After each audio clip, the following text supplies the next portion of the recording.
Bismillahirrahmanirrahim. Assalamualaikum warahmatullahi wabarakatuh. Alhamdulillah, salatu wassalamu ala rasulillah, wala hawla wala quwwata illa billah, amma ba'd. Alhamdulillah, di puasa yang ketujuh ini kita masih dianugerahi oleh Allah kesehatan, kekuatan, sehingga bisa beraktivitas seperti biasa dan bisa mengaji bersama di siang ini dengan kitab Al-Arba'in An-Nawawiyah karya beliau Al-Imam An-Nawawi. Sebelum kita melanjutkan kajian kita siang hari ini, kita awali dengan baca surat Al-Fatihah. Semoga aktivitas kita semuanya diridhai oleh Allah Subhanahu wa taala, anak keturunan kita diberkahi oleh Allah Subhanahu wa taala, dan tentunya yang paling penting kita semuanya ditakdirkan oleh Allah meninggal dalam kondisi husnul khatimah. Ala hadin niyah wa ala kulli niyatin salihah wa ila hadratin nabil mustafa Muhammadin sallallahu alaihi wasallam. Summa ila hadrati jami' ikhwani minal anbiya'i wal mursalin wal awliya'i wasyuhada'i was salihin was sahabat wa tabi'in wal ulama'il amilin wa musannifin wa jami'il malaikatil muqarrabin, khususan Allah Syekh Abdul Qadir Al-Jilani wal Islam Hasan Fatah wallah Syekh Ahmad Mustamikin barangga kusuma basalamana wa bibadu salam tahim ya ihadi ya dasana sana ahli al-kubur minal muslimin wal muslimat muallifi hadzal kitab Syekh Liman An-Nawawi wa Syekh Muhammad bin Abdullah bin Abdullah Al-Fatihah. أعوذ بالله من الشيطان الرجيم بسم الله الرحمن الرحيم الحمد لله رب العالمين الرحمن الرحيم مالك يوم الدين إياك نعبد وإياك نستعين اهدنا الصراط المستقيم صراط الذين أنعمت عليهم غير المغضوب عليهم ولا الضالين Rabbi ighfir li wa liwalidayya wa lil mu'minina amin. Alhamdulillah, kita masuk di hadis yang ke-7. Bismillahirrahmanirrahim. Qala al-muallif rahimahullahu ta'ala wa nafa'ana bihi wa bi'ulumihi fid darain amin amin ya rabbal alamin. Al-hadisus sabi'u utawi kiku hadis kang nomor 7. An Abi Ruqayyah saking Abai Ruqayyah Tamim bin Aus, yaitu Tamim bin Aus Ad-Dari radhiyallahu anhu. Hadis ini diriwayatkan oleh seorang sahabat namanya Tamim bin Aus Ad-Dari.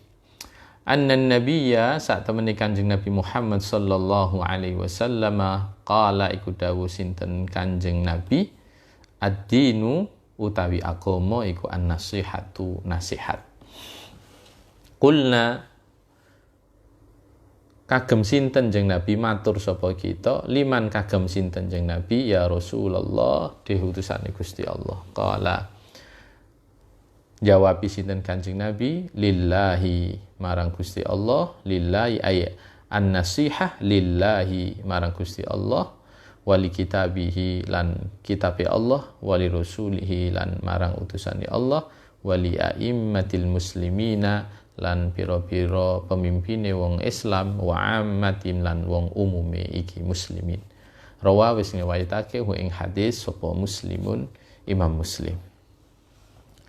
Bismillahirrahmanirrahim. Sebelum kita mengupas tentang matan hadis, kita akan kupas tentang sekilas tentang yang meriwayatkan hadis ini, yaitu sahabat Tamim bin Aus.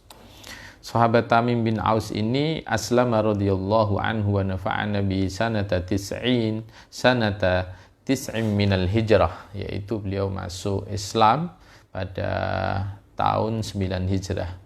Berarti kalau tahun 9 hijrah berarti beliau menemui Rasulullah, menjumpai Rasulullah hanya beberapa tahun saja, yaitu tentunya sebagaimana kita ketahui Rasulullah itu prahijrah di Makkah setelah diangkat menjadi seorang Rasul 13 tahun di Makkah, kemudian 10 tahun di Madinah. Berarti sahabat Tamim bin Aus ini hanya menjumpai Rasulullah bersama Rasulullah kurang lebih 2 tahun. Beliau termasuk mimma syahidis sahabah wa afadhalihim radhiyallahu taala anhum. Beliau termasuk di antara sahabat yang masyhur, yang mulia di antara sahabat-sahabat yang lain. Beliau memiliki kebiasaan yang unik. Selain ketika ada peperangan, beliau selalu mengikuti peperangan bersama Rasulullah. Beliau ini di dalam syarah Al-Jawahir ini diterangkan, dan ini diambil dalam kitabnya Imam Nawawi, yaitu At-Tibyan fi Adabi Hamalatil Quran. Di kitab beliau yang lain juga, itu beliau termasuk kana yakhtimul Qur'ana fi raka'atin. Beliau itu mampu menghatamkan Al-Quran di 1 rakaatnya sholat. Bisa kita bayangkan ini, bahwa kita aja tarawih yang membaca Alhaakumut Takasur, Wallahu Ahad, sampai kemudian An-Nas, yaitu yang tarawih 20 witir 3, itu aja total dengan witir aja 23 rakaat itu hanya Alhaakumut Takasur sampai An-Nas. Ini enggak, per rakaat 1 khataman. Maka kalaupun di lingkungan kita kayak di Masjid Ampel itu khataman satu malam itu satu juz, berarti 1 malam 1 juz. Kadang bisa lebih karena khatamnya kadang sebelum itu, kadang tanggal 20 bisa khatam, tanggal 15 bisa khatam, tapi itu 23 rakaat plus witir. Lah ini enggak, sahabat Tamim bin Aus ini menghatamkan Al-Quran di setiap 1 rakaatnya. Dan bahkan warubbama kana yuraddidul ayatal wahidah al-laila kullau ila sobah. Kadang beliau membaca Al-Quran ini 1 ayat saja diulang-ulang sepanjang malam hingga pagi. Ini sahabat yang mulia, karena beliau ini termasuk sahabat yang masuk Islamnya memang sudah dewasa, dan beliau bukan dari orang yang tidak beragama. Beliau ini adalah orang yang beragama Nasrani kemudian masuk Islam. Makanya di sini diceritakan beliau nanti salah satu di Jawahir ini, tapi tidak saya bahas di sini karena panjang sekali. Beliau salah seorang sahabat yang menceritakan tentang peristiwa Dajjal, Dajjal termasuk peristiwa Jassasa juga. Dan itu ada di dalam ajaran umat Nasrani, dan itu kemudian dibenarkan oleh Rasulullah karena cocok dengan apa yang diwahyukan kepada Rasulullah Shallallahu Alaihi Wasallam. Maka ini beliau Masya Allah orang yang membaca Al-Quran 1 rakaat itu khatam, kemudian juga terkadang membaca 1 ayat itu dibaca sepanjang malam hingga pagi. Itu sahabat Tamim bin Aus. Kemudian sahabat Tamim bin Aus ini meriwayatkan satu hadis yang sangat pendek, tetapi dia termasuk dari pondasi-pondasi dalam beragama. Makanya dalam tema di kitab Al-Jawahir ini adalah hadis ini dikasih judul An-Nasihah Imaduddin. Nasihat itu adalah tiang agama. Nanti kita kupas pendapat ulama maksudnya nasihat itu di sini seperti apa. Nanti endingnya kita tahu bahwa nasihat itu kan tujuannya pasti untuk membuat orang yang dinasihati itu menjadi pribadi yang baik, untuk pribadi yang baik. Maka dari sini kemudian beliau ini adalah seorang sahabat yang setelah meninggalnya sahabat Utsman bin Affan, beliau pindah ke kota Syam. pindah ke kota Sam dan kemudian beliau tinggal di Baitul Maqdis. Dan beliau meninggal pada wamata sanata arba'in, meninggal pada tahun 40 Hijriyah. Kalau tahun 40 Hijriyah berarti 40 tahun atau tepatnya 38 tahun setelah beliau memeluk Islam. Karena kan beliau masuk Islam pada beliau masuk Islam pada tahun 9 Hijrah. 9 Hijrah malah.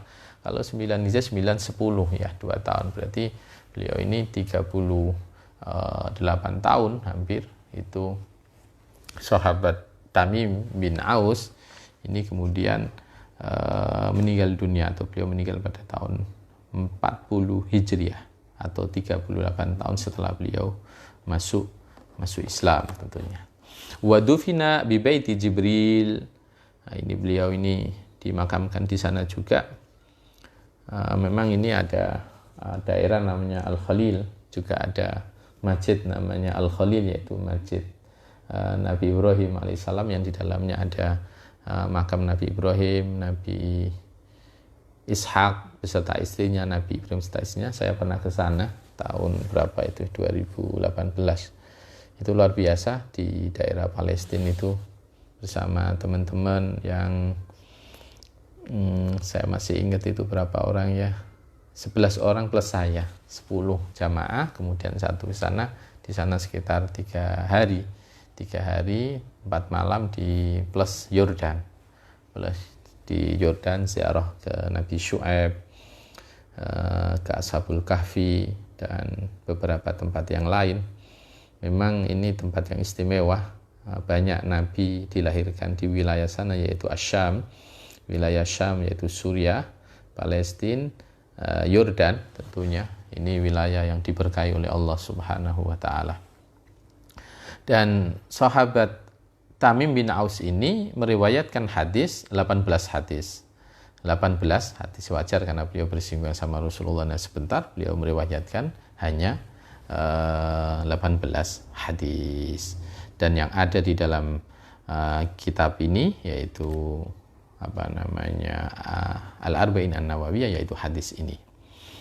Anna Nabiyya sallallahu alaihi wasallam, bahwa Nabi Muhammad sallallahu alaihi wasallam pernah bersabda, ad-dinun nasihah, agama adalah nasihah. Nasihat di sini adalah yang endingnya pasti tentunya untuk orang menjadi pribadi yang baik. Makanya kadang ada yang memaknai ad-dinun nasihah, ad-dinun nasihah, an-nasihatu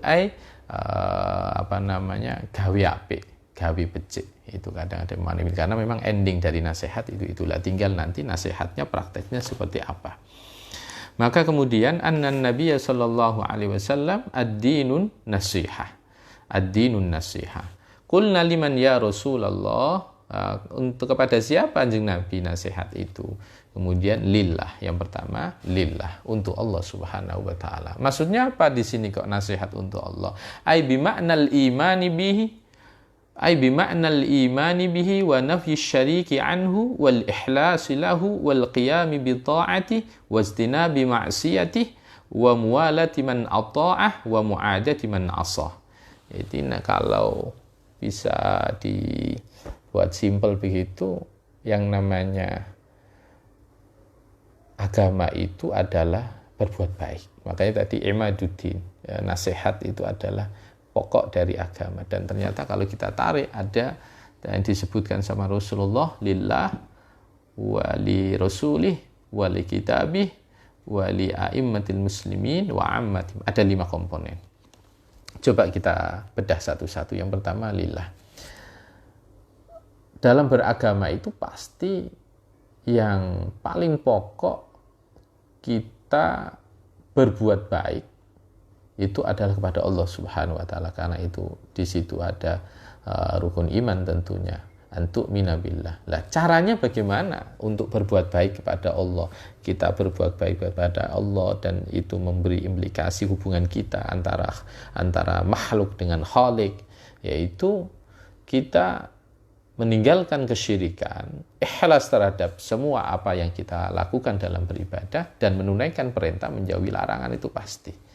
Maka Kalau kita memang kepingin berbuat baik dalam urusan agama, yaitu poin pertama adalah kepada Allah Subhanahu wa taala, tidak ada cara lain kecuali bimtisali awamirih wajtinabi nawahi, dengan cara menjalankan perintah-perintah Allah dan menjauhi larangan-larangan Allah Subhanahu wa taala. Dan komponen 5 ini tidak bisa terpisahkan buat orang yang beragama. Tidak cukup seseorang kemudian dia baik kepada Allah tetapi tidak baik kepada Rasulullah, dalam artian tidak patuh dengan apa-apa yang menjadi perintahnya, atau dia berbuat baik kepada sesama manusia atau berbuat baik kepada patuh terhadap seorang pemimpin tapi dia tidak patuh terhadap Allah dan Rasulnya, maka ini semua adalah ada keterkaitan.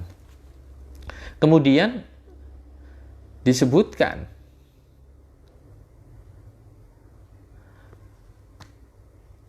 bahwasannya selain lillah, hadis Rasulullah SAW itu adalah wali kitabih, dan terhadap kitab Allah Subhanahu wa ta'ala, terhadap kitab Allah Subhanahu wa ta'ala. Lah, kalau kitab Allah ini Al-Quran. Lah, berbuat baik terhadap Al-Quran itu seperti apa? Nasihat untuk Al-Quran itu seperti apa? Yaitu al-imanu bihi wal am wa al-ima bima'na al-imani bihi wal amali bima fihi, yaitu dengan cara percaya terhadap Al-Quran dan mengamalkan apa yang terkandung di dalam Al-Quran, wa ta'dhimihi, dan memuliakannya, wa ikramihi, fayahrumu maddur rijli ilal mushaf illam yakun murtafi'an.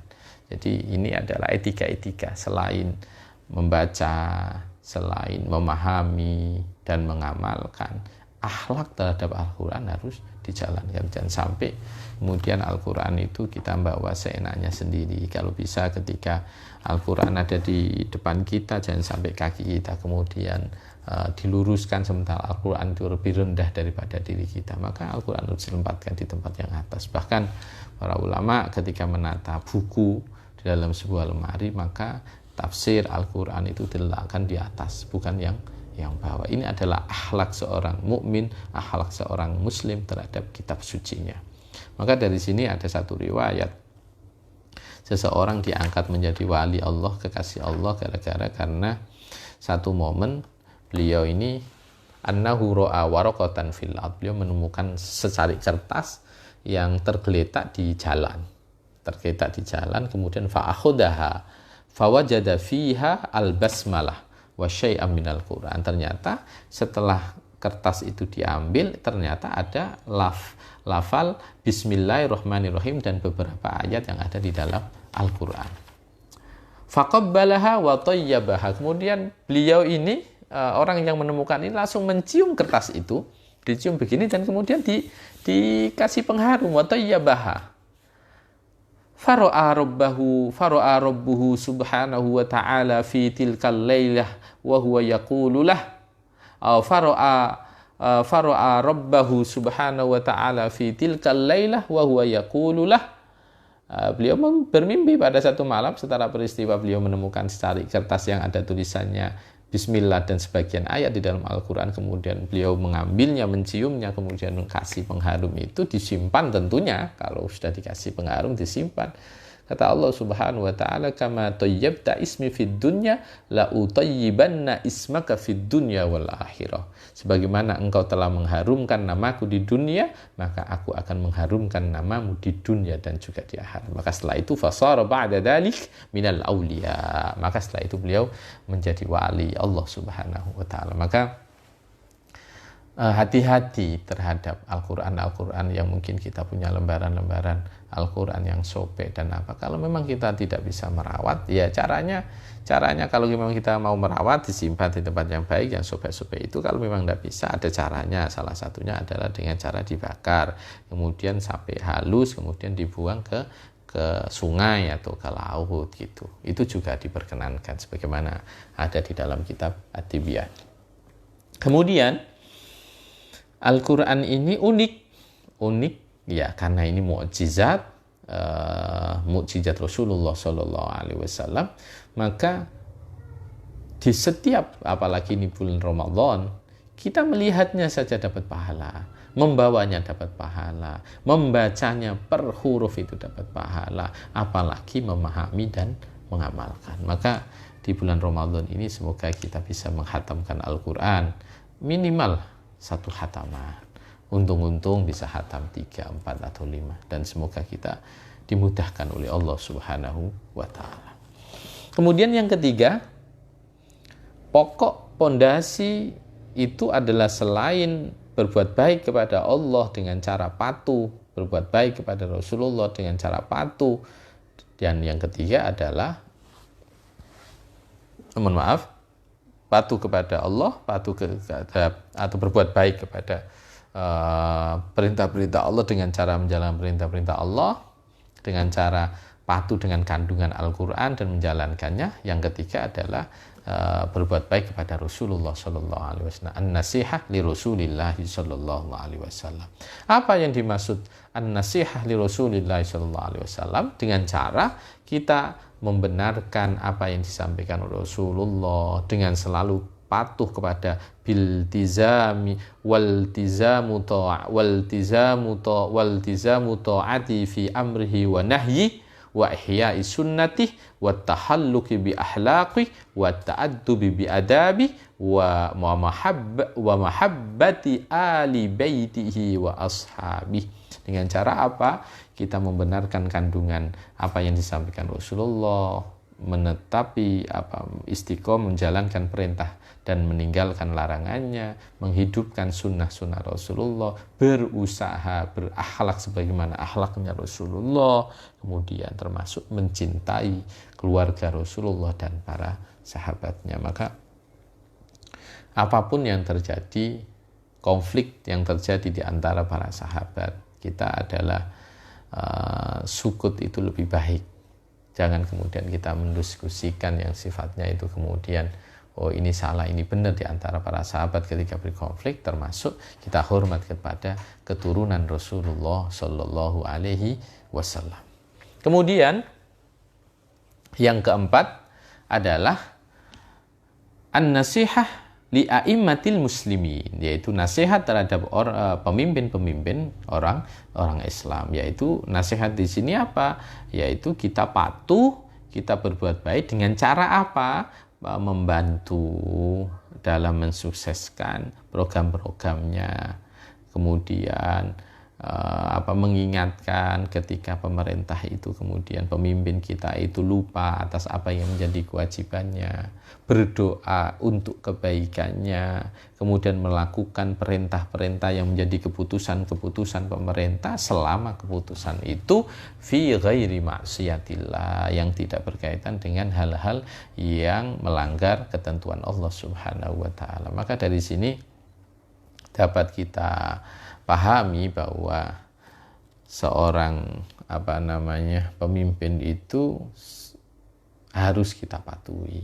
Seorang pemimpin itu harus kita ingatkan ketika dia lupa apa menjadi tanggung jawabnya. Tapi yaitu mengingatkannya bukan berarti kemudian menjatuhkannya, mengolok-oloknya, bukan. Tapi harus wal mau'idatil hasanah, dengan cara tutur kata yang baik, nasihat yang baik, bukan kemudian menjelek-jelekkan, apalagi sampai sumpah serapah dan lain-lain. Apalagi di era seperti sekarang, di media sosial, orang yang tidak berani ngomong di depan umum, berani ketik, sudah jadi share dan viral. Maka ini adalah etika yang diajarkan oleh Rasulullah, karena ini termasuk pondasi dalam beragama. Selain seseorang itu harus patuh terhadap Tuhannya, patuh terhadap Rasulnya, melakukan apa yang menjadi perintah-perintah kitab sucinya, tetapi yang keempat adalah dia juga harus memahami untuk patuh terhadap pemimpinnya, mengingatkan ketika pemimpinnya lupa akan tanggung jawabnya, kemudian berdoa untuk kebaikannya. Maka yang bagus itu dimanapun, ini tidak hanya negara, kita kerja dimanapun, jangan jadi orang yang penting Bapak senang, yang penting Bapak senang. Karena seorang pegawai yang baik, seorang rakyat yang baik, seorang karyawan yang baik, itu adalah orang yang akan mensupport yang dianggap itu menjadi keputusan yang benar, dan akan mengingatkan ketika sebuah keputusan itu dianggap tidak benar atau bahkan mendolimi orang banyak. Itu tidak bisa. teman itu, atau kalau kita kembali ke hubungan bermasyarakat, saudara, teman, bukan hanya yang selalu support apapun kita lakukan disupport, bukan. Teman itu akan selalu bersama dalam hal kebaikan dan akan mengingatkan ketika temannya itu tersesat. Termasuk dalam kita hubungan dengan muamalah dengan adik kita, kakak kita, orang tua kita, semuanya. Karena la ta'ata li makhluqin fi maksiatil khaliq. Tidak ada kepatuhan terhadap makhluk dalam maksiat terhadap Allah yang Maha Pencipta. Tidak bisa. Kemudian ada yang berpendapat bahwa a'immatil muslimin ini juga termasuk ulama iddin. Kalau mungkin pemimpin-pemimpin umat Islam dalam ranah keduniaan, dalam artian untuk hubungan bermasyarakat adalah pemerintah, maka seorang pemimpin agama yaitu ulama itu juga kita harus patuh terhadap hukum-hukum yang ditentukannya. Kemudian wa ihsanil dhanni bihi, husnudzon terhadap apa yang menjadi aktivitasnya. Kemudian wa ta'dhimihim, memuliakannya. Karena memang dua komponen ini yaitu ulama dan umara ini adalah satu paket untuk ketenangan sebuah masyarakat, ketenangan sebuah negara. Tidak bisa orang hanya patuh kepada ulama tetapi dia tidak patuh terhadap umara. Juga sama, dia hanya patuh kepada umara tetapi malah membenci ulama. Itu akan bermasalah. Makanya di sini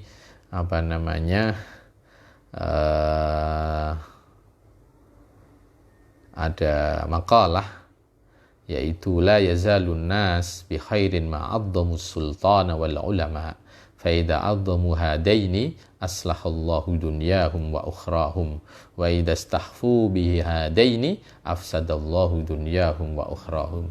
Tidak akan lepas seseorang itu dari kebaikan selama dia memuliakan seorang pemimpin maupun ulama. Karena prinsipnya dari titik poin makalah ini adalah orang kalau memuliakan keduanya, menghormati keduanya, maka dunia dan akhirat akan dapat.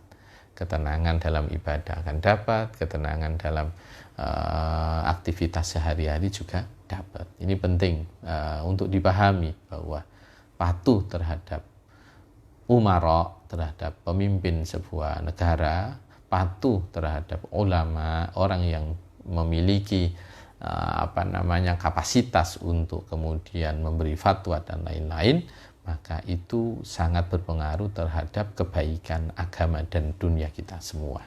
Maka dari sini kita diingatkan sama Rasulullah, tidak hanya an-nasiha lillah wali kitabi wali rasuli, tetapi wali a'immatil muslimin, termasuk terhadap pemimpin-pemimpin umat Islam, baik dalam urusan kenegaraan yaitu pemerintah ataupun urusan agama yaitu para ulama.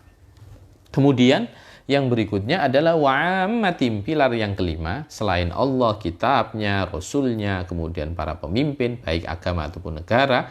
Kemudian yang kelima adalah untuk orang awam dari kalangan muslimin sendiri. Aiwal muradu bihim man lam yakun amiran wala aliman, orang yang bukan seorang pemimpin juga bukan seorang ulama. Maka bagaimana untuk cara berbuat baik kepada mereka?